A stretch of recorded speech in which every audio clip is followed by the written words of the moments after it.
Alhamdulillahilladzi hadana lihadza wa ma kunna linahtadiya laula an hadanallah.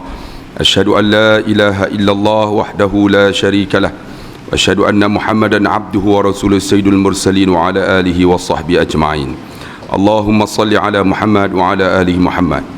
Ya ayyuhan nasu inna khalaqnakum min dzakarin wa unsa wa ja'alnakum syu'uban wa qabaila lita'arafu inna akramakum 'indallahi atqakum.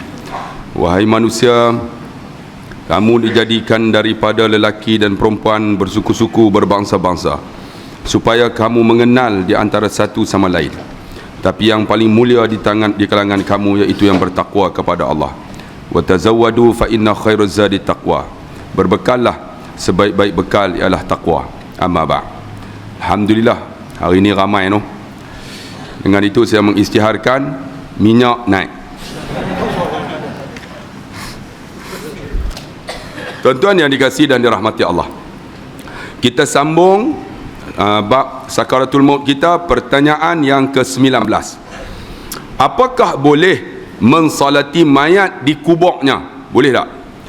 Ketika tidak berkesempatan mensolatinya bersama-sama orang lain, maksudnya kita tak dan, yakni anda datang sedangkan sahabatmu telah meninggal dan anda tidak berkesempatan mensolatinya bersama orang lain. Jadi kita tak dan lah, mereka ke bumi jenazah tu. Anda datang sedangkan mereka telah membawa dan mengkuburkannya. Lalu apakah anda lakukan? Apa yang patut kita buat? Kita tengok soalan ini. Jawapannya, sunnahnya, ini yang Nabi buat dalam hal ini ialah anda pergi dan mensolatinya dengan salat jenazah setelah dia dikuburkan. Nabi pi tuan-tuan sembahyang di atas kuburnya. Ahli alim berkata, jika masanya pendek, kita tengok pula masanya waktu mana yang kata boleh lagi sembahyang atas kubur tu. Sebahagian mereka membatasi hal itu dengan 1 bulan atau mendekatinya. Maksud dia, selagi mana sebulan kita boleh sembahyang atas kubur. Macam Tuan Guru Nik Aziz lebih sebulan lagi. Tak sampai kan? Boleh sembahyang atas kubur, kata ulama. Di sini dia kata,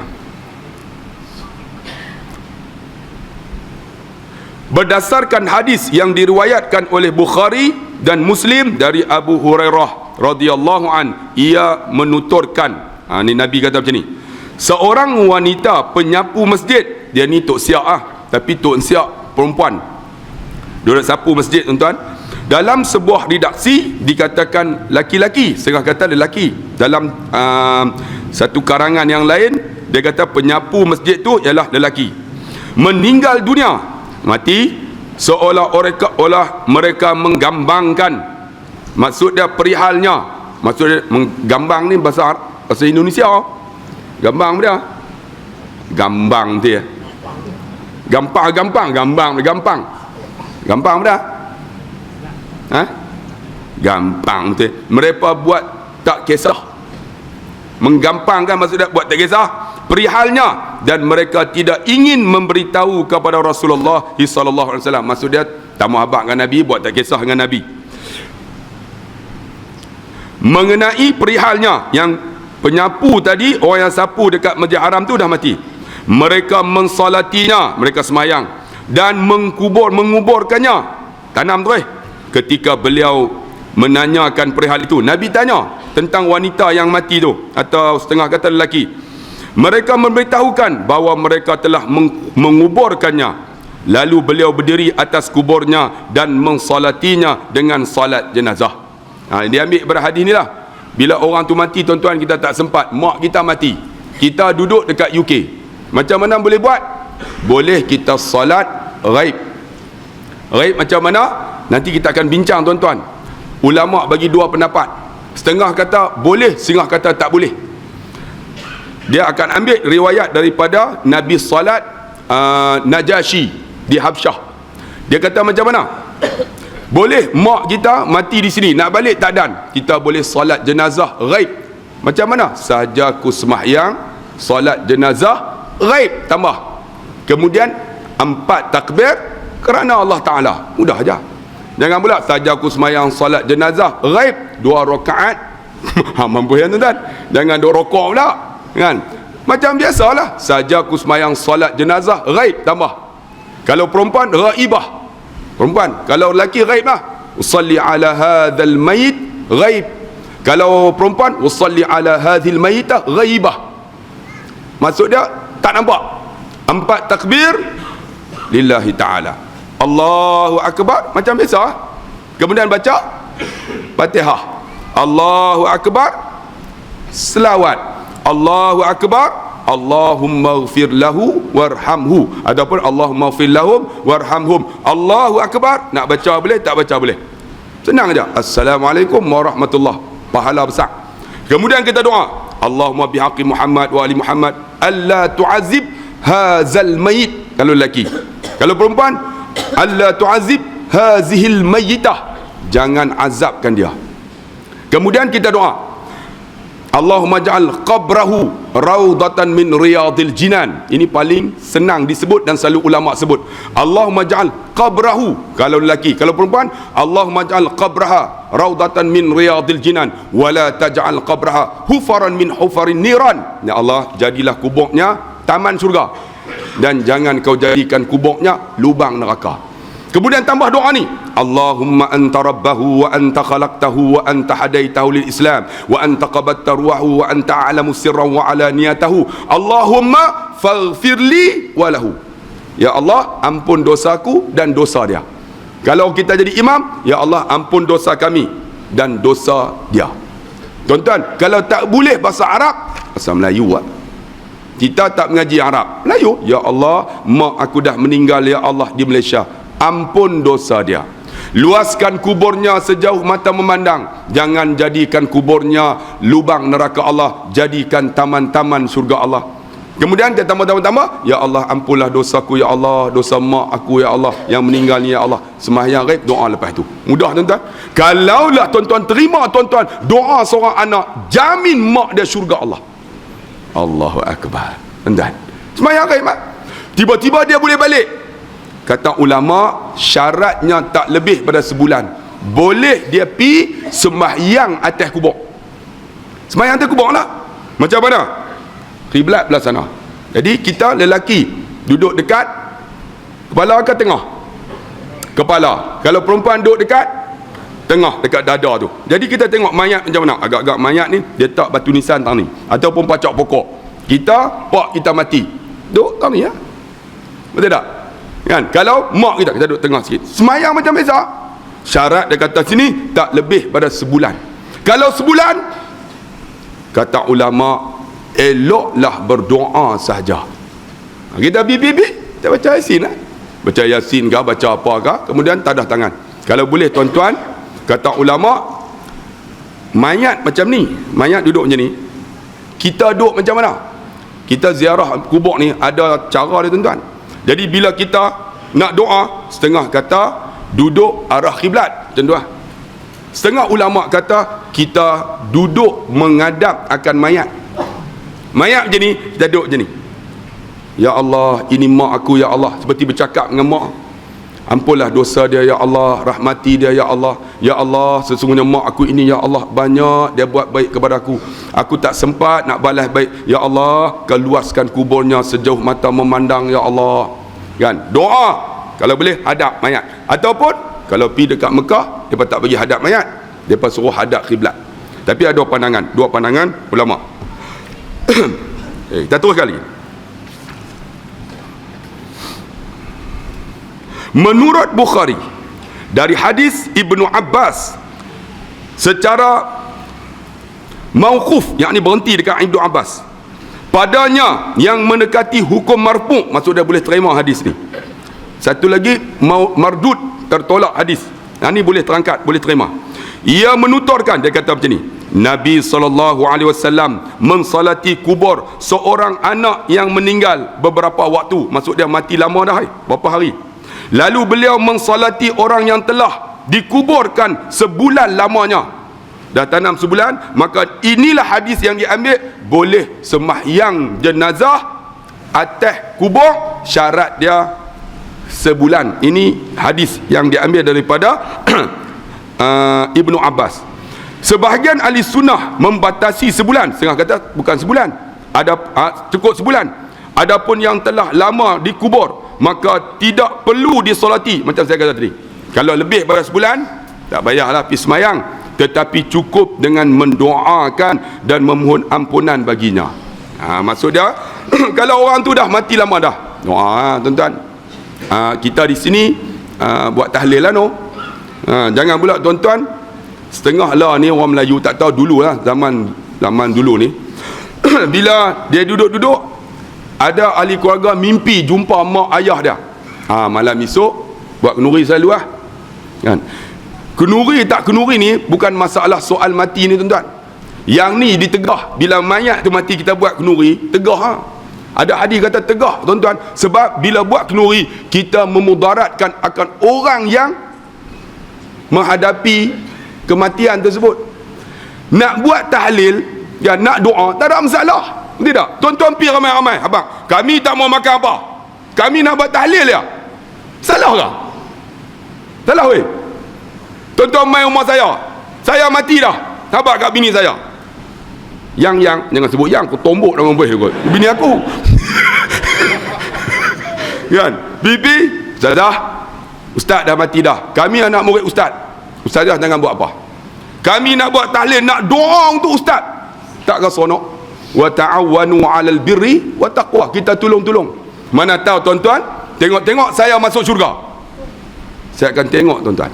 Hadut depan ni saya panggil awal, ni depan ni, hak belakang tu lambat sikit lah hadut belakang betul tak? Hadapan kita kenal hadapan tak?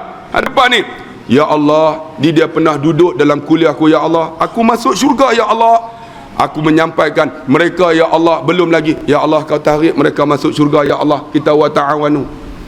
Tidak, tengok tuan-tuan masuk dulu, tuan-tuan tolong saya, ya Allah, tu Ustaz Abdullah Khairi, ya Allah, dia tak masuk lagi, ya Allah, sebab dia ramai sangat mengikut kan, dia ramai sangat, ya Allah, malam ni ramai juga, pasal apa pun tak tahu, aku pun heran tuan-tuan kan, ramai sangat, pasal apa dia tak masuk, ya Allah, bagi dia masuk, ya Allah, syurga, ya Allah, tidakkah kita wa ta'awanu? Macam mana nak tolong? Dia dah mati dah, tuan-tuan pergi rumah dia, tengok tuan-tuan, malam tu tak ada apa, tuan-tuan main ramai-ramai duduk, ustazah, ustaz dah mati, kami nak baca Quran kat dia. Tidak, baca ramai-ramai, mai 30 orang, hang ambil satu juzuk, hang satu juzuk, tengok habis 30 juzuk, kemudian habis, ya Allah, kami baca Quran ini, ya Allah, dah habis 30 juzuk, dengan ikhlas kami, ya Allah, kalau kami dapat pahala, kami hadiahlah kat ustaz kami, ya Allah, tidakkah wa ta'awanu? Tidak. Yang ni larang kau larang, rumah hangpa mati esok aku tak pergi yang ni lah. Tapi tak boleh ketika mana buat kenuri. Buat kenuri macam mana? Dah lah mati tuan-tuan, kita pergi makan, tiba-tiba pak yang mati tu ada anak yatim. Salah tak? Yang ni salah. Patutnya kita bawa makan, roti kering ke roti apa, pak dah mati dah, kami bawa ni, kami bawa ni untuk makan semua. Salah tak? Jamu dengan tuan rumah, kami nak buat tahlil, tak salah tuan-tuan. Ni masalah tuan-tuan, kawan tu dah lah susah, kita habaq kat dia pula, malam ni bihun goreng, tidak, tak main mereka pun hafal maghrib, saya abang lah tuan-tuan, lepas isyak tak lagi pergi rumah kawan kita tu, dia mati dah, alhamdulillah, malam ni bihun goreng pakak pergi ramai. Malam ketiga dia berkata apamnya surut tuan-tuan.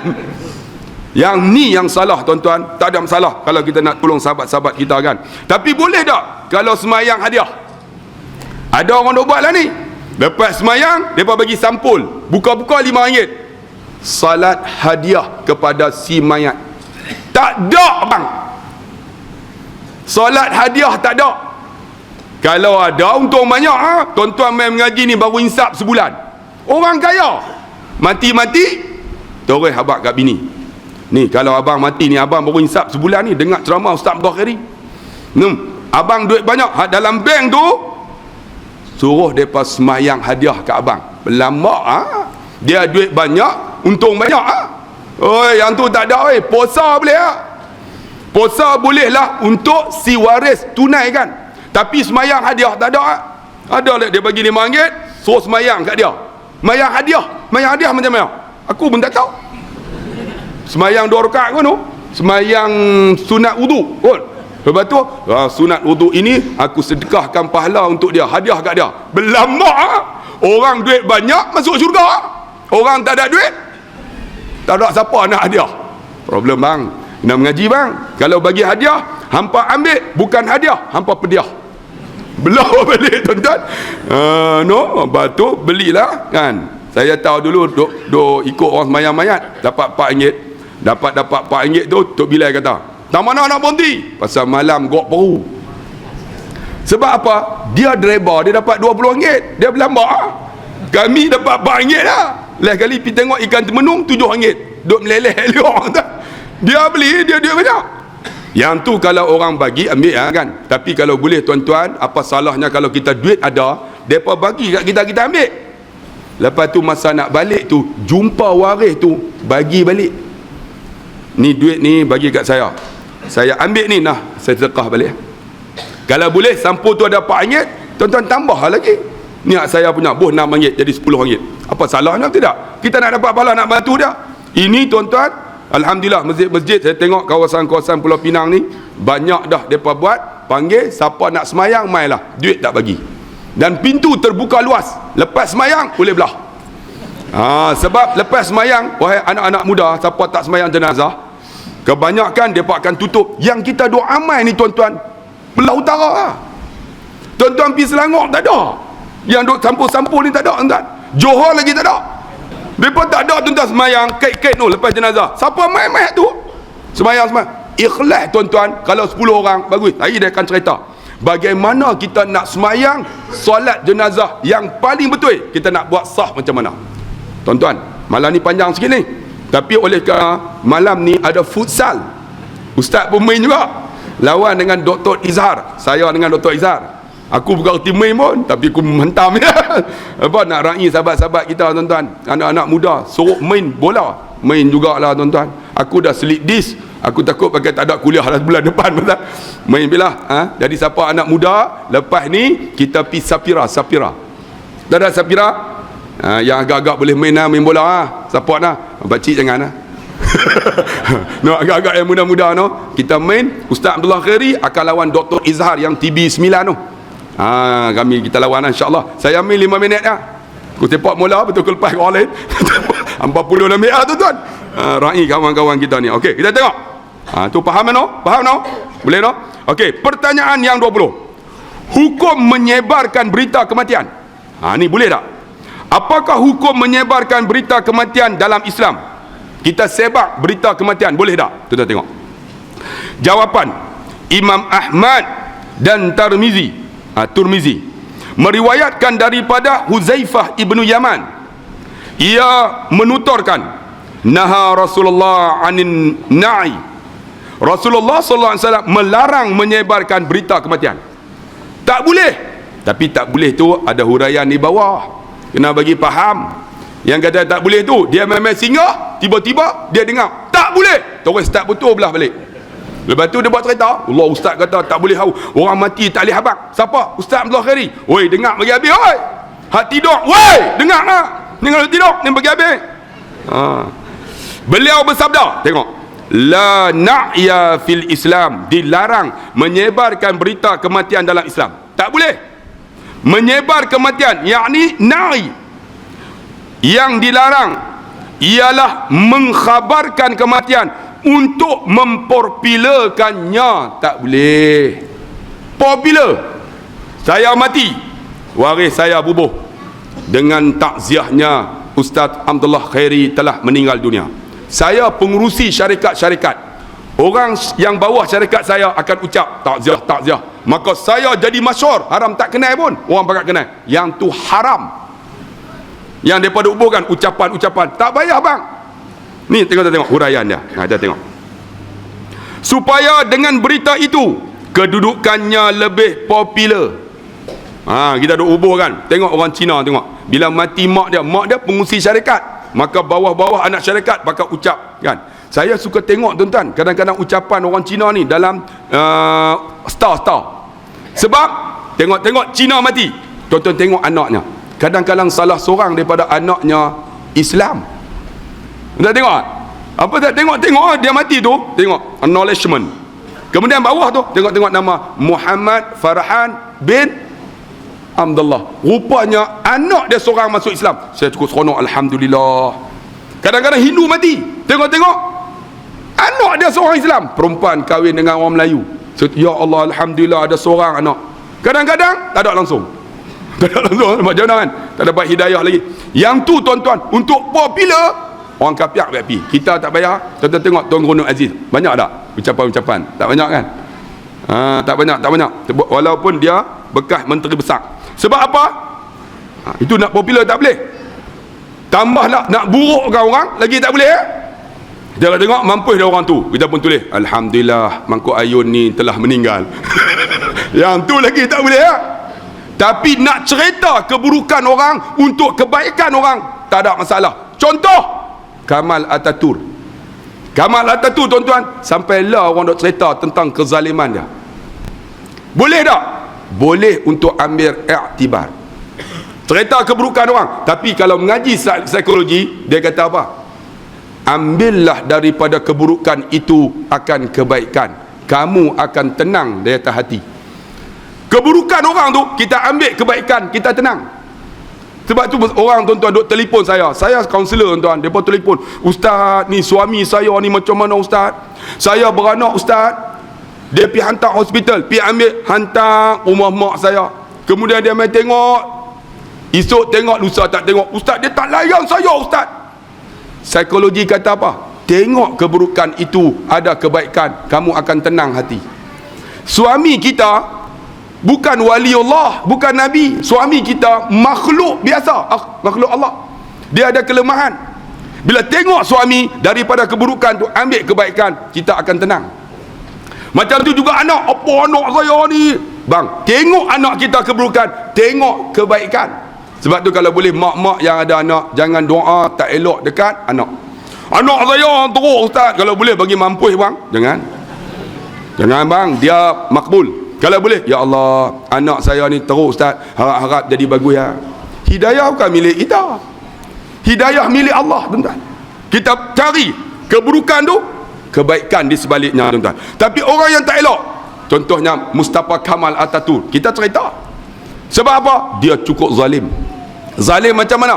Ketika dia tuan-tuan menawan semula akan Turki, jatuhnya Turki di bawah pimpinan Sultan Abdul Hamid. Masa tu tuan-tuan, kerajaan khilafah Islamiyah terakhir, Ottomaniyah.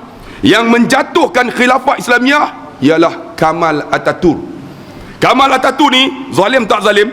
Sampai lah tuan-tuan, orang cukup meluat dengan dia di Turki. Sekarang ni pi Turki sebut Jamal, apa nama, Mustafa Kamal Ataturk, Mustafa Kamal, dia orang kata apa? Laknatullah. Sebab apa? Mustafa Kamal ni kita boleh cerita untuk ambil panduan. Dia ni zalim tak zalim? Dia jatuhkan kerajaan Turki Ottomaniyah, kemudian dia menjadi presiden Turki. Bila jadi presiden Turki tuan-tuan, dia kawal habis. Sistem penyiaran dia kawal, sistem persuratan khabar, surat khabar tak boleh, sistem ekonomi semua kawal habis, termasuk sistem Islam. Macam mana? Majlis Agama Islam dia kontrol. Bila dia kontrol, macam Malaysia, Majlis Agama Islam sepatut duduk di atas, tapi Majlis Agama Islam duduk di atas, duduk di bawah. Yang ni duduk kontrol. Ni semua dikontrol. Di antaranya apa? Pemuda-pemuda Islam disuruh memakai tie dan blazer. Keluar pakai tie blazer. Yang perempuan boleh pakai tudung tapi pakai skirt. Pakai tudung, pakai skirt. Lelaki tidak dibenarkan taruh janggut. Taruh janggut kena tangkap. Entah bayang tengok, taruh janggut kena tangkap. Abang ni awal-awal kalau duduk Turki dulu kena tangkap lah. Ni taruh janggut kena tangkap. Semua kena shape. Quran mesti dalam bahasa Turki. Baca bahasa Turki lah. Azan Turki. Kalau kita tuan-tuan azan Melayu lah. Allah Maha Besar, Allah Maha Besar. Lagi orang tak main tuan-tuan. Terus duk tarik Allahu Akbar, Allahu Akbar. Tu pun orang tak main. Tambahlah bahasa Melayu, Allah Maha Besar, Allah Maha Besar. Pakai tak main lagi. Cuba bayang, bahasa Melayu azan, tiada Tuhan yang disembah melainkan Allah. Sedap tak? Tak tahu suara aku tak sedap ke? Tak tahu kan? Tiada Tuhan yang disembah melainkan Allah. Kan? Aku dah saksi Muhammad itu Rasulullah. Faham tu? Tapi saya pun tak sedap. Sebab kenal bahasa Arab. Asyhadu an la ilaha illallah. Kan? Sebut tu kita rasa sedap. Bahasa Melayu, aku nak saksi Muhammad itu Rasulullah. Faham tapi tak sedap.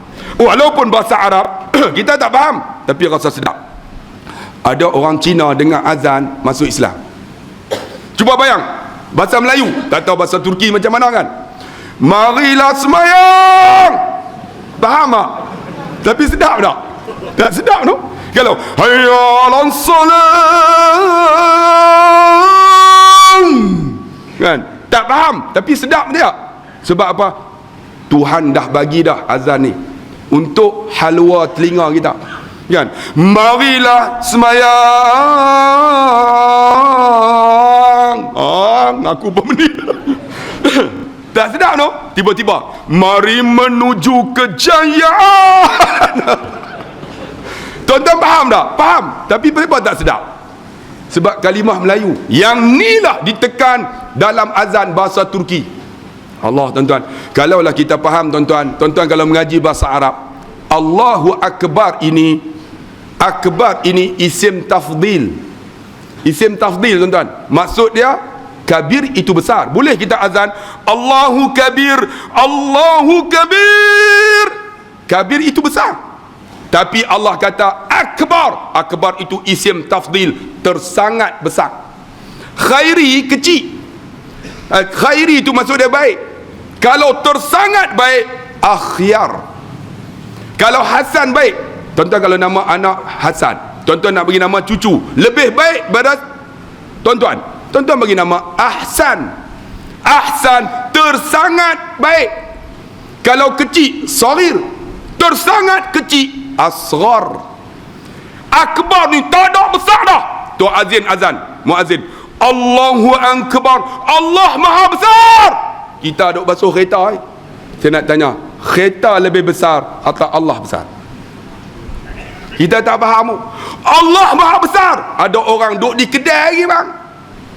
Kedai besar, Allah besar. Kedai besar lagi, Allahu Akbar. Ada orang tuan-tuan duk kerja buat tak tahu ya. Pernah saya jumpa, jom pergi semayang. Ustaz, kalau tinggal buat kerja ni, rezeki Ustaz, rezeki kena halal. Kepala otak hang. Tidakkah rezeki itu Allahu Akbar yang bagi kat dia? Kita tak faham bang. Allahu Akbar, Allah Maha Besar tuan-tuan. Mana aku tinggal tadi?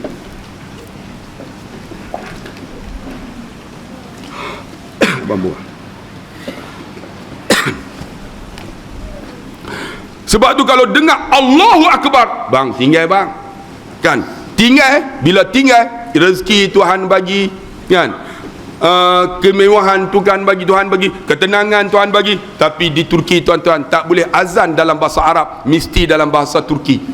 Bila azan bahasa Turki paling sedih tuan-tuan, diceritakan satu ketika Mustafa Kamal ni sedang minum arak dekat waktu subuh, dia nak mabuk. Tiba-tiba ada masjid laungkan azan. Masjid itu pasang speaker, dengar sampai kat dia. Dia tengah duk minum tu, dia dengar. Pagi esok dia kerahkan tentera pergi serang masjid itu dengan kereta kebal, ditembak masjid hancur. Punya zalimnya. Boleh cerita tak? Boleh cerita untuk panduan kita. Ambil iktibar. Zalim sungguh. Zalim macam mana? Quran bahasa Turki, azan bahasa Turki. Punya dahsyatnya sistem semuanya sekularisme. Sekular maksud dia apa? Islam sudah tidak memerintah, Islam diperintah. Punya zalim. Ketika saat dia nak mati tuan-tuan, yang ni kita ambil iktibar. Saat dia nak mati, dia minum arak, minum tuan-tuan. Tiba-tiba dia tak boleh kencing. Perut dia besar-besar. Dia buat zalim. Yang paling dahsyat, ulama-ulama kena bunuh. Siapa lawan? Bunuh. Malaysia siapa lawan? Pulau Ketam. Siapa lawan? Penjara. Siapa lawan? Buat fitnah. Siapa lawan? Tak tahu tuan-tuan. Allah Akbar. Tuan-tuan, sana lawan, bunuh. Bila bunuh tuan-tuan, ada di kalangan ulama cukup takut, janggut pun tak simpan. Tapi Allah Maha Kuasa bang. Ada seorang nama Adnan Mandaris. Tuan-tuan tengok dalam sejarah. Adnan Mandaris ini dia mengaji sekular, tapi bapaknya seorang ulama. Dia mengaji dengan bapaknya. Akhirnya tuan-tuan, bila umurnya 40-an, dia masuk pilihan raya dengan menubuhkan satu parti nama Milli Salamat. Milli Salamat ni masuk pilihan raya ketika Mustafa Kamal tak mati lagi. Dia buat untuk pilihan raya. Bila buat, Milli Salamat ni masuk, dengan izin Allah, Milli Salamat menang. Bila menang, parti itu menang, maka Adnan Mandaris nak dilantik menjadi Perdana Menteri. Ketika itu tuan-tuan, tentera Turki dipimpin oleh Mustafa Kamal, dia buat satu pakatan rampasan kuasa. Tangkap Adnan Mandaris, Milli Salamat dibatalkan. Bila batalkan, diharamkan, tuan-tuan, Adnan Mandaris ini ditangkap, lalu dibuang daerah. Sampai sekarang mereka tak tahu mana kubur Adnan Mandaris. Tak tahu tuan-tuan. Mereka bunuh ke, mereka tanam ke, mereka ke bumi kat mana pun tak tahu. Mereka sekat sungguh. Masa tu tuan-tuan, gerakan Islam tak boleh bangun. Macam Mesir sekarang, Ikhwan, siapa tuan-tuan sembahyang nampak macam gerakan Ikhwan. Ikhwan ni belum sembahyang, dia akan baca Quran. Dia akan baca Quran. Dia duduk mana baca Quran. Bila nampak macam tu, dia akan tangkap tuan-tuan. Di Mesir sekarang cukup susah. Ikhwan di Mesir, mereka tak akan cakap Amin. Amin dia akan tanya, Rafin tu nak pergi mana? Tapi Ikhwan dia akan cakap bahasa Al-Quran. Ila aina tadhhab? Ila aina tadhhab? Kamu nak pergi mana? Yang ni orang Ikhwan. Orang Ikhwan kena tangkap. Cukup dahsyat sekarang di Mesir. Begitu juga tuan-tuan, masa di Turki ni, siapa yang lawan ditangkap habis. Bila tangkap tuan-tuan, akhirnya bila Adnan Mandaris kena tangkap, tak tahu dibunuh ke buat apa, masa tu gerakan Islam tak ada langsung. Akhirnya tuan-tuan, ada seorang nama Dr. Najmuddin Arbakan ataupun Dr. Ni'matin Arbakan. Dia ni engineer kereta kebai. Dia ni buat kereta kebai dekat Jerman tu. Dia balik-balik, Mustafa Kamal masa tu buka satu sistem pilihan raya di Turki. Masa tu Mustafa Kamal dah mati dah tuan. Dibuka. Bila buka, dia tubuh parti Refah. Bila tubuh parti Refah, masuk pilihan raya, dia menang tuan. Masa tu gerakan Islam ni, siapa masuk hancur. Tapi masuk-masuk dia menang. Dia menang tuan-tuan. Dia dilantik menjadi presiden Turki yang pertama. 3 bulan aja tuan-tuan. Parti Refah diharamkan. Dia ditangkap, dipenjara sampai sekarang. Baru lepas aja Dr. Ni'matin ni, dan dia dah meninggal dunia. Dr. Ni'matin ni bukan engineer elektronik, engineer kereta kebai. Ni ulama Islam, engineer kereta kebai, punya dahsyatnya. Akhirnya tuan-tuan, bila haram, mereka tubuh pula satu parti. Parti apa? Parti Keadilan Sejagat. Bukan keadilan ni, yang sejagat. Tubuh. Siapakah yang pertama? Abdullah Ghul. Dialah masuk pilihan raya. Akhirnya tuan-tuan, masuk. Masa itu Tayyip Erdogan belum lagi terkenal di antara penggerak. Mereka masuk dengan izin Allah, menang tuan-tuan, walaupun Islam disekat di Turki. Menang, dan alhamdulillah tuan-tuan, presiden yang pertama Abdullah Ghul, Perdana Menteri Tayyip Erdogan. Dan Turki sekarang, Islam tuan-tuan di Turki, Masya Allah tuan-tuan. Dan sistem tentera sekarang dikurangkan, sebab tentera punya kuasa untuk rampas. Sistem ini dikurangkan, dan sekarang Turki tuan-tuan membangun cukup hebat. Sebab apa tuan-tuan? Bila pegang Islam. Mustafa Kamal punya dahsyat, mereka sekat, tapi Islam dah naik di Turki. Saya yakin Islam naik di Turki menandakan bahawa kiamat ini sedang hampir. Dah dekat sangat dah tuan-tuan. Dan saya nak bagi tahu, Mustafa Kamal ni punya dahsyat. Ketika dia minum tuan-tuan, tak boleh kencing, akhirnya dia mati dalam keadaan perutnya besar. Bila perut dia besar, ketika dia nak dikebumikan, mereka tanam sebelah masjid. Biasalah Mustafa Kamal ni orang hebat, bapa Turki. Bapa kemodenan Turki. Macam kita pun ada juga bapa. Betul tak? Tengku Abdul Rahman, bapa kemerdekaan. Betul tak? Kan? Tun Abdul Razak, bapa pembangunan. Betul tak? Ni bapa pemodenan Turki. Tuan-tuan, ditanam sebelah masjid. Bila tanam, tuan-tuan, loji najis masjid tu pecah, tolak jenazahnya, timbul dalam najis. Tuhan tak terima, tuan-tuan. Kubur tanah pun tak terima. Sebab apa? Zalim. Akhirnya, tuan-tuan, mereka tak tahu nak buat apa. Mereka masukkan dia dalam kandar besi. Lalu kandar itu mereka buat macam mana? Mereka buat konkrit di tengah. Mereka letak dia di tengah konkrit, atas letak konkrit. Nak habaq kata, hang buat zalim, dunia tak terima, Allah pun tak mau terima jasadnya. Yang ni cerita, tuan-tuan, bagi orang tahu orang yang nak buat zalim ni. Kan, minyak turun 2 kupang, naik 2 kupang lemari. Aku pun penin, rakyat didahulukan. Pada muka amat, tuan. Turun 2 kupang, naik 2 kupang lemari tu. Dia, kita pun terima nak buat macam mana. Dulu naik, tuan-tuan, kereta, rasa sedap lah, RM1 2 kupang. Tuan-tuan, mereka pakat komplain, penguasa minyak, pengusaha minyak, ustaz, kami penin ustaz, masa RM1 9 kupang, kita beli harga pembekal, tiba-tiba turun. Bila turun, kami rugi ustaz. Bila rugi, tuan-tuan, pembekal ni kata apa? Caranya kerajaan mesti naik. Betul dalam masa sebulan naik. Sebab apa? Nak tolong pembekal minyak ni. Kalau tak naik, tuan-tuan, mereka rugi. Pembekal minyak siapa? Petron. Petron siapa punya? Tahu sendiri ya. Petron siapa punya? Betul. Aku tak tahu. Abang kata. Kan? Petronas siapa punya? Petronas siapa? Pengusi siapa? Pengusi siapa? Dia tu juga. Dia. Lagi. Shell siapa Shell? Ni barang no. Semua ada untung kita. Alhamdulillah, satu Malaysia, tuan-tuan. Allah kebang sokong yang mampu yang mam. Okay, kita berhenti sekejap. Azan. La ilaha illallah rabb hadhihi al-'ittama as-salatul qa'imah. Tadi saya sebut Allahu Akbar. Tapi kita mengaji. Kena semayang dulu kan mengaji? Terus mengaji ya? Tidak. Semayang boleh buat, ya? Tak ada masalah. Allahu Akbar ni benda yang lara yang kita buat. Mengaji lara. Ingat Allah tak lara, tuan-tuan. Sebab tu kita kena faham. Macam tu ada orang nak buat ibadat, kadang-kadang tak kena. Kita tengah duduk makan, dia memang Assalamualaikum ustaz, layak dah jawab. Orang tengah makan, tak boleh, tuan-tuan, makruh bagi salam. Ni tengah duduk makan kawan tu, Assalamualaikum, kita lekat mampus orang tua tu. Makruh, tuan-tuan. Jadi masa makan jangan bagi salam, masuk terus. Kan? Ni pula tengah duduk makan, main selfie lah. Ustaz selfie, kawan tu nasi penuh. Huduh bang. Sebab tu nak abang ni anak muda, kalau ustaz tengah duk makan, jangan duk main selfie. Kan? Duk main salafi ustaz, salafi. Saya bukan salafi. Kan? Ni ustaz, main. Kawan tu tengah makan. Ustaz Azaidul cukup marah, tuan.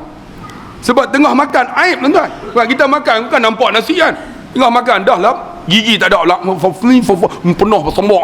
Kawan tu main salafi, tu dia nasi masuk Facebook. Kemudian ustaz makan gelojoh, kau ajar.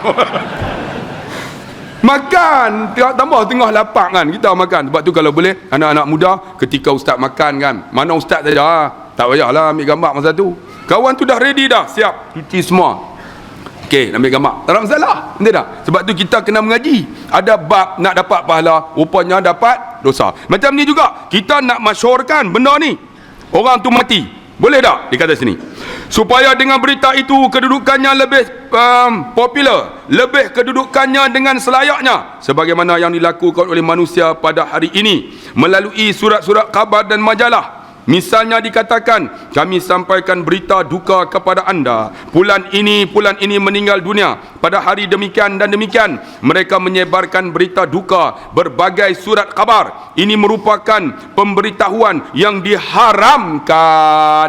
Haram, tuan-tuan. Kalau boleh yang tu tak payah Tapi tuan-tuan tengok Tuan Guru ni Aziz meninggal kan, tak payah habaq jutaan manusia pi, bukan sampai di berdua, sampai lah duk pi. Tapi ada orang, tuan-tuan, dia buat kurafat macam mana, pergi ambil tanah Tok Guru tu, balik tanam kat tanah depan rumah dia. Allah nak ambil berkat, tak payah bang, tak payah. Hantu semua kurafat semua tu. Kita pergi ziarah, doa banyak-banyak. Tuan-tuan bayang tengok, Tok Guru ketika dia berjumpa dengan para artis, saya tengok video dia, dia kata apa? Seumur hidup saya hanya tidak bersolat tahajud sebanyak 3 hari. 3 hari ya tak solat tahajud, yang lain semua tahajud. Cuba bayang amalan kita nak banding Tok Guru pun kita tak layak. 3 hari tuan-tuan, umur dia 88 tahun. Dia ingat 88 tahun tu 3 hari ya tak bangun tahajud, yang lain semua tahajud. Tuan-tuan bayang tengok, kita nak Allah tu pun ada orang hina tuan-tuan Imam Ghazali, Imam Syafi'i, ni wali apa hebat-hebat ni. Nak banding Tok Guru pun ibadat kita tak terang mana. Tambahlah Imam Syafi'i, orang duk bertikai dia. Imam Syafi'i, Imam Nawawi, kubur Imam Nawawi tuan-tuan di Damsyik sekarang, di Syria sekarang, Bashar al-Assad tembak berkecai habis segala pokok-pokok, hancur habis. Ada orang pertikai Imam Tirmizi, Allahu Akbar, kita pun rasa ni Tok Guru pun tahajud pun hebat dah. Tuan-tuan tengok hidup dia macam mana, Allahu Akbar. Tu orang duk ziarah lagi. Tuan-tuan, benda yang baik ni orang boleh tutup masa hidup, tapi bila mati tuan-tuan, orang tak boleh tutup. Allah akan buka kebaikan. Tuan-tuan jangan susah hati ya. Tapi kalau kita buat jahat, tutuplah, mati esok belum tentu tutup. Dan kalau boleh bertaubat banyak-banyak, minta tutup aib ni. Mana tahu tuan-tuan masa hidup kita ni tuan-tuan duk berlakon baik, penyokong tegar, mai duduk depan pula tu, rupanya SB. Esok kita tahu ya, tuan-tuan, dia mati esok. Tuan-tuan tahu tak dulu ni Poso Seribu, duduk depan markas Poso Seribu, buka dengan kedai pomen, pakai serban ni. Mai kata kami mai sewa ni, mai sewa, kita pun alhamdulillah sewa, mayang belakang. Akhirnya tuan-tuan 2 tahun tuan-tuan depa lantik jadi imam. Rupanya polis habis berita tuan-tuan di markas, bocor habis. Kita duk heran macam mana bocor, rupanya duduk depan 2 tahun menyamak. Jadi pomen, orang kita ni main markas kan, apa saya pomen, dia pomen free, orang percaya sungguh. Rupanya SB bang. Akhirnya orang tahu juga, lepas 2 tahun baru tahu bocor dia ni. Malam tu belah tu. Tuan-tuan sanggup tengok, boleh jadi pomen, boleh jadi tok imam di markas. Tuan-tuan, dunia boleh tutup, tapi esok kita mati, benda baik Tuhan buka. Cuba tengok, sekarang ni terbuka Tok Guru. Saya bila dia hantar mesej tengok Tok Guru, aku teriak tuan. Sebab kita tak mampu nak jadi macam dia, tak? Hebatnya dengan amalan dia. Semayang sunat dia pun tak boleh beli dengan semayang wajib kita bang. Tapi kita azam lah, boleh jadi macam tu jadilah no. Boleh capai macam tu jadilah. Azam lah tuan-tuan, boleh jadi macam tu. Sebab tu sekarang ni dia jadi role model. Tuan-tuan, kawan saya balik daripada Mekah, jumpa geng-geng hak menega ni, dia tanya, ni Aziz? Masya Allah, kuis jiddan, kuis, dia kata bagus. Arab kenal, kita orang Melayu hina. Tapi lah ni orang tak boleh hina dah. Kebaikan dia tak ada tolak bandingnya. Orang pakat iktiraf dia. Bukan saja Malaysia, Jepun dia hantar dalam Facebook. Habak kata Tok Guru ni Aziz mati, berhenti dalam mesyuarat, pakat bangun bagi respect. Allah Akbar, hebatlah no. Tok Guru no. Kita harap-harap kita mati esok, orang boleh sebut benda baik dia. Sebab tu doa no, mati dah Ustaz Abdullah Khairi, alhamdulillah. Atau boleh berkata mampus dah orang tua tu. Hampa jangan macam tu no. Kalau mati mai ziarah lah no, mai ziarah, tolong doa benda baik no. Kita doa benda baik, sebab tebut benda baik satu doa. Ni saya nak abang tuan-tuan, pak saudara saya nama Haji Osman Haji Syafi'i. Dia sekarang berada di ICU. Dia kena serangan jantung. Pak Haji Man ni tuan-tuan, Tuhan ambil anaknya mati tahun 2000 lebih. 2 orang mati on the spot, tak teriak. Sekarang dia ada di Lamwai. 2 salok jantung dia dah mati tu, tak boleh buat apa dah. 1 salok tersumbat. Haji Man ni kalau tuan-tuan tengok markas Pokok Tampang, tanah tu dia wakaf. Markas apa nama Lahak Yue, di antara orang yang banyak menyumbang tuan-tuan. Dia banyak bantu jemaah. Di antaranya markas kawasan Tasik Gelugok, bangunan yang beli tu, di antara dia orang yang banyak wakaf. Dia sekarang berada ICU tuan-tuan. Saya pergi ziarah dia, dia takkan tunjuk tuan-tuan. Dia memang jenis hati keras tuan-tuan, jenis Allah, jenis tak takut dengan manusia punya. Habaq kata orang UMNO hina tok guru, dia pergi serang, tumbuk terus. Lah tak boleh tumbuk orang tak larat lah. Allah, jenis kuat sungguh. Bukan jenis berani tuan. Dia tak kira. Sekarang ada ICU tuan-tuan. Saya pergi ziarah dia. Pangah dengan susah hati Dia kata aku ni tak ada harapan. Doktor bagi dua, dia kata. Sama ada bubuh belon ataupun bypass. Pangah tahu tak bypass belon ni? Kita tahu. Doktor Habaq dah. Bila bubuh belon, mungkin serangan jantung, tak ada harapan aku ni, dia kata. Tu macam mana? Kena bypass. Pangah tahu tak bypass tu apa? Tahu, dia kata. Bila bypass ni tuan-tuan, jantung itu akan dipotong, tidak? Jantung itu akan diasingkan. Kemudian dia ambil satu urat dalam kaki ni, kemudian dia akan disambung. Ambil jantung tadi yang telah dimatikan, kemudian disambung balik. Kemudian di start balik. Start tu ada orang tak hidup. Tuan-tuan ingat di antaranya siapa? Ustaz Fadil Nur. Ustaz Fadil Nur, jantung ni dia asing, kemudian disambung balik. Start tak hidup. Bila start tak hidup, disambung dengan mesin. Bila sambung dengan mesin, doktor akan kata serah kepada waris. Tu yang waris kata tutup mati. Saya kata Pak Ngah tahu tak? Dia kata aku tahu. Dia kata aku takut start tak hidup. Tapi saya kata Pak Ngah dengan susah hati. Saya kenal dia tuan-tuan, dia tak pernah miss solat berjamaah setiap waktu di surau. Hebat tak? Tuan-tuan pergi tanya orang Lubuk Merayap, saya tak bohong ya. Setiap waktu di surau. Saya kata Pak Ngah yang sehati, Pak Ngah banyak bekai dah. Teriak dia tak pernah teriak bang. Dia teriak. Hang kata aku banyak bekai, dia kata aku pun tak jamin masuk syurga. Teriak dia. Kata Pak Ngah yang susah hati, Pak Ngah banyak bekai. Teriak dia. Allahu Akbar. Dalam hati dia, aku pun tak boleh sama dengan dia ni.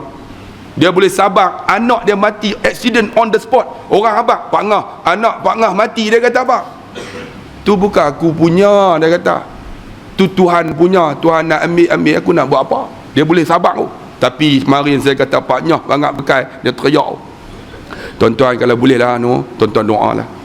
Kalau lah dia Tuhan nak ambillah dengan baik . Tapi kalau Tuhan bagi panjang umur, penting lagi untuk jamaah Islam. Tuan-tuan, dia banyak bantu gerakan Islam. Tuan-tuan kita doa lah insya-Allah supaya Allah panjangkan umurnya. Hari Isnin ni nak buat bypass. Namanya Haji Osman Haji Syafi'i. Kalau tuan-tuan nak ziarah, pergi Wad 3 di Lam Wai. Dia takkan tunjuk dia sakit. Tuan-tuan pergi sembang, duk sembang sembang derah ni tu, sebut pasal pas dia cukup seronok. Tuan-tuan, tapi dia dalam keadaan yang cukup. Dr. Habaq bahaya tuan. Jadi tuan-tuan, kita sebut benda kebaikan ni untuk dapat benda baik. Dan tuan-tuan tengok, kemudian setelah itu mereka menulis ucapan terima kasih terhadap siapa sahaja yang menghubungi mereka melalui telefon. Ni kita lah, pihak yang menziarahi mereka, pihak yang berduka cita bersama mereka, pihak yang menangis bersama mereka atau selainnya. Ini semuanya tidak ada dalam Islam dan bertentangan dengan sunnah. Tak boleh Kalau boleh tuan-tuan mati. Boleh tak khabar? Boleh. Macam mana? Ni di bawah ni, tengok. Rasulullah sallallahu alaihi wasallam, Bukhari meriwayatkan daripada Abu Hurairah, ketika Najasyi meninggal dunia, ia mentuturkan, Rasulullah memberitahu kepada kami tentang kematian Najasyi. Pada hari kematiannya, pasal apa Najasyi boleh pula? Tuan-tuan, yang tadi tak boleh, ni boleh. Persoalannya, bagaimana kita boleh mempertemukan di antara dua hadis tersebut? Pasal apa satu boleh, satu tak boleh? Di sini dikatakan, beliau memberitahu kematian kepada kami, sedangkan di sana disebutkan Rasulullah SAW melarang dan dilarang memberitahu kematian dalam Islam. Hadis ini tentang Najasyi bermakna akhbirna. Maksud apa? Beliau memberitahu kepada kami pemberitahuan itu tidak mengapa. Anda boleh memberitakan kematian seorang agar orang-orang yang hadir dapat mensolatinya. Nak habaq, nak panggil orang mai semayang, yang tu tak apa. Yang tak boleh tadi kita buat pengumuman, oi, dia dah mati pengurusi CEO, pakai ucap terima kasih pengurusi CEO dah mati dah orang tua ni. Itu tak boleh. Kena faham. Untuk habaq nak panggil orang solat tak ada masalah. Sebab itu tuan-tuan, saya menyeru tuan-tuan, walaupun ada dua fatwa, kata satu boleh, satu tak boleh. Di antaranya apa? Tuan-tuan dah pergi Mekah dah. Tuan-tuan dah pergi Madinah, kita dah sembahyang 2 masjid haram. Satu haram Madinah, satu haram Mekah. Satu lagi tuan-tuan, Nabi tuntut untuk kita pergi, sehingga akan dikatakan kepada Fatimah, wahai Fatimah, jika sekiranya umat Islam ini sayang kepada masjid ini, hantarlah minyak zaitun untuk mereka. Sebab apa? Masa itu tak ada elektrik. Masjid Aqsa, tuan-tuan, di bawah Masjid Aqsa ada satu lubang sebesar ini, disimpan minyak zaitun zaman para sahabat. Mereka bantu dengan minyak zaitun. Sebab tu kalau boleh lah tuan-tuan, siapa ada duit, jom kita pergi tuan-tuan. Kita pergi ziarah. Ada ulama kata tak boleh. Yusuf Qaradawi kata haram, sebab kita bayar levy dekat Israel. Tapi kalau tuan-tuan pergi tuan-tuan, di dalam Palestin tu, saya sebut Palestin, saya tak sebut Israel, sebab negara tu negara Palestin, ada 11 para Nabi. Saya sempat ziarah 9 aja. Semua ada 11 makam para Nabi. Kalau siapa nak pi berani, bulan 10 ni saya nak pi. 10 hari. Saya garanti tuan-tuan, tak balik. Balik belum tentu. Tuan, insya-Allah. Kalau rasa-rasalah, tapi berani-berani tuan-tuan, kita pi 10 hari. Saya akan bawa masuk daripada Jordan. Kita ziarah Nabi Musa, kita ziarah Nabi Yusuf bin Nun, dan kita akan pergi ziarah Laut Mati. Kemudian kita akan pergi Ashabul Kahfi. Kemudian kita akan masuk tebing barat. Masuk tuan-tuan akan tengok kehebatan Masjid Aqsa. Tuan-tuan akan tengok Kubah As-Saqra, Dome of the Rock dia. Masuk tuan-tuan akan tengok sana masjid. Tuan-tuan akan tengok di bawah kubur Yahudi punya banyak. Sebab apa? Mereka menanti kelahiran Dajjal keluar daripada tu lubang tu. Kita akan keluar lubang tu, tuan-tuan akan tengok kubur Yahudi, kubur Islam di bawah. Tapi akan nampak ni Masjid Aqsa. Yang Subah As-Saqra tu ialah Dome of the Rock, batu yang naik ke langit. Kita akan masuk sana, ada 11 para Nabi makam. Kita akan ziarah daripada atas sampai ke bawah, nama Elijah. Elijah ini tempat Nabi Yahya memandikan Nabi Isa. Dan kita akan naik ke atas. Kita akan pergi ziarah daripada atas ni, kan tajam tentu. Masuk sampai bawah, naik atas. Gaza tak masuk. Sebab Gaza dipimpin oleh Hamas. Belah ni dipimpin oleh Fatah. Kita akan pergi semua ni 11 kubur para Nabi. Kalau siapa nak pergi, daftar. Kita pergi sana aja. Kita pergi tempat-tempat sejarah, dan kita akan pergi satu masjid tapak kaki Nabi Isa AS ketika dia angkat naik ke langit, tapak kaki dia dah. Dan kita akan ziarah juga kubur Nabi Daud yang dikuasai oleh orang Yahudi. Kita akan masuk dalam tu, kita akan pergi doa di kubur Nabi Daud, kubur. Dan kita akan masuk juga kubur Nabi Ibrahim yang dikuasai oleh orang Yahudi. Tapi boleh tengok lubang saat ni ya. Sana Yahudi tawan. Sebab apa? Satu subuh tuan-tuan, orang Islam sembahyang, semua masjid tu nama Masjid Ibrahim. Tiba-tiba Yahudi ni masuk, tembak tuan-tuan, mati semua jemaah dengan imam sekali. Mati semua. Lalu mereka buat dinding, mereka tawan kawasan kubur Nabi Ibrahim. Nak tengok orang Islam, pakai teropong lah. Orang Yahudi punya kurang ajar, kita teropong, mereka boleh lilin di depan. Kita duduk tengok lilin tu, nenek kurang ajar. Tapi kita pergi sana, tuan-tuan pergi dengan saya, dan kita akan masuk satu gereja, nama Gereja Nativity. Di dalam gereja tu ada tempat kelahiran Nabi Isa AS. Nak masuk gereja tu, dia buat terowong besar ni lah, tinggi. Syarat nak masuk, depan ada patung tuan-tuan. Patung ni lah dikatakan Jesus Christ tengah salib tu. Nak masuk, semua kena tunduk. Saya bawa jemaah baru ni, saya kata jangan tunduk, masuklah macam mana pun. Mak saya bawa, dia tonggek bungkok. Masuk kot bungkok. Yahudi, wah, marah. Mampu happy, dia cakap Melayu. Aku tak mahu hormat. Dia masuk, saya masuk macam tu. Ada yang sebab nak masuk tu kena rokok, hormat patung tu. Jadi mak saya, dia tak mau rokok, dia tonggek bungkok, masuk kot bungkok. Nasib Yahudi tak sepak bungkok ni habis kot depan. Oh, mak aku tera-tera tua berani tau.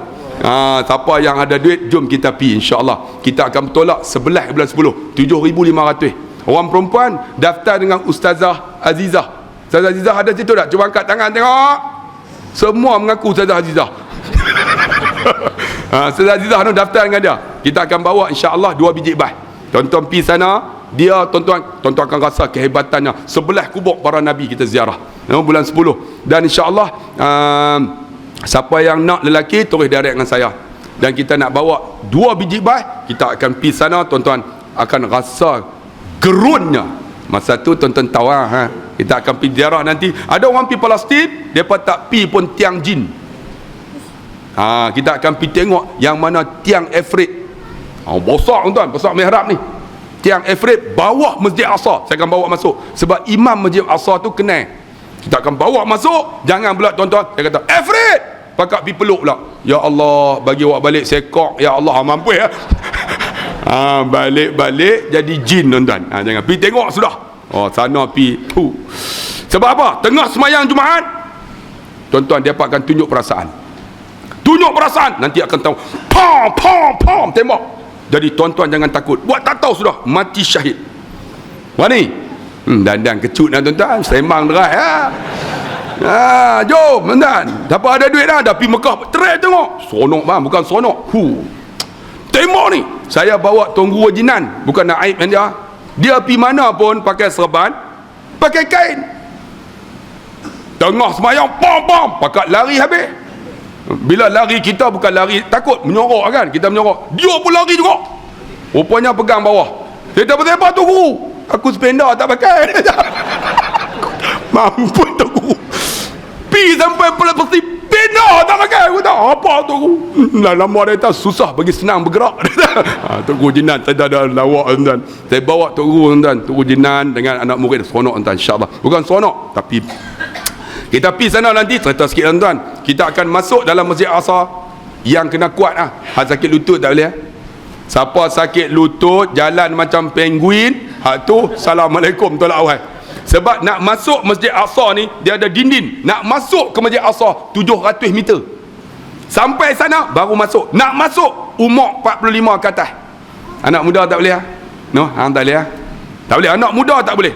45 ke atas kita boleh masuk. Depa 45 semua tak boleh masuk. Yang semayang dalam Masjid Aqsa semua tua-tua semua. Tua-tua akan tengok, ada tentu, ada gigi tak ada. Semua tua-tua nak mampu ya. Tapi kita boleh masuk. Kita masuk semayang. Hari Isnin depa akan buka satu pintu dalam Masjid Aqsa, dilawati oleh seluruh dunia. Depa kuasai. Masuk. Bila masuk tuan-tuan akan tengok dia ada mutawif dia. Yang Kristian mutawif Kristian, yang Yahudi mutawif Yahudi, yang Islam mutawif orang Islam. Kita dengar depa cakap orang putih. Yang Kristian dia akan cerita, ni Masjid Aqsa ini bukan masjid orang Islam, ni kawasan ini dikuasai oleh Nabi Isa. Dia cerita, kita dengar geram. Yang Yahudi pula dia kata, yang ni semua dikuasai oleh King Solomon, kan Nabi Sulaiman, bukan orang Islam. Kubah ni depa tak pergi masuk sebab kubah kita tak pernah masuk. Kita jaga tuan-tuan. Yang tua-tua ni sebab 45 semua tak boleh. Semua tua-tua pegang kayu. Aku kata Israel katok pun mampu. Tapi semangat tuan-tuan, depa tembak gas memang mata. Yang tua ni tak lari, kami lari. Aku pun sekali aku bawa jemaah lari juga. Tapi hak tua ni tak lari bang. Allah, kita menyorok sebab apa? Sebab depa tembak gas memang mata. Menyorok ni pedih tak kau? Rupanya pedih tuan-tuan. Cara nak hilang pedih kena gas di mata, buat apa? Makan garam. Aku baru tahu. Yahudi Israel Palestin tu. Ta'al dia kata. Lahmun pada. Melah dia kata melah. Aku kata melah. Oh garam, ambil buah garam celik. Loh. Oh, yang tua-tua ni dia bawa garam. Tunggu. Aku ingin dia dimakan apa? Rupanya garam. Tuan-tuan, umur 70 80 duk tunggu. Depa tunggu tak bagi masuk ni pintu Sakra dan Masjid Aqsa tak boleh masuk. Kawasan Masjid Aqsa depa tawar. Tapi semangat tuan-tuan. Allahu akbar. Siapa nak pergi jom. Ustazah Azizah mana? Angkat tangan. Mai tak mai? Yang lelaki duk angkat apa? Hamba ustazah ke? Perempuan no. Insya-Allah yang lelaki boleh telefon saya. Kita bertolak insya-Allah 11 hari bulan 10 hari. Kita akan naik Royal Jordan. Siapa nak biar? Ni tak pernah offer lagi ni. Saya nak try bawa jom. Ustaz saya nak pergi tapi tak cukup sikit ya. Kata banyak mana? 7,500. Hak tu tak ada langsung. Hak tu tuan-tuan telefon pertama-tama. Ada duit je tapi no. InsyaAllah saya rasa setakat ini insyaAllah yang anak muda siapa ada kesempatan, syarat dia pakai tracksuit. Ni saya pakai jubah ni, dalam ada tracksuit. Jangan pula pergi sapira lagi. Ustaz saya nak main juga pakai kain. Aku terajang balik tu. Yang pakai tracksuit, pakai baju, kita pergi support insyaAllah. Ustaz Abdul Khairi akan lawan dengan Dr. Izhar. Siapa menang? No? Imam Muda Ashraf main juga. Imam Muda Ashraf pun turun juga. Jadi anak muda, jom kita pergi Sapira lagi. Kita akan main futsal pukul 10.30. Pakcik-pakcik tak payah balik pegang bini hamba. Lagi main dengan makcik, kami nak tengok ke? Aku tak boleh main langsung. InsyaAllah kita jumpa lagi. Kita sambung persoalan bagaimana kita boleh mempertemukan di antara dua hadis tersebut. Wallahu a'lam. Bismillahirrahmanirrahim. Alhamdulillahirrabbilalamin. Wabihi nasta'in ala umur dunya wa din. Wassalatu wassalam ala rasulillah khairil amin wa ala alihi wa sahbihi ajma'in. Allahumma zidna ilma warzuqna fahma. Allahumma nawir qulubana binuri hidayatik kama nawatal arda binuri syamsika abadan abada birahmatika ya arhamar rahimin. Allahumma faqihna fid din wa 'allimna ta'wil waj'alna min ibadika salihin. Allahumma hdina wahdi qaumana fa innahum la ya'lamun. Allahumma rabbana atina fid dunya hasanah wa fil akhirati hasanah wa qina azabannar wa qina azabannar wa qina azabannar walhamdulillahi rabbil alamin. Taqabbalallahu minkum. Sekian, wassalamualaikum warahmatullahi wabarakatuh.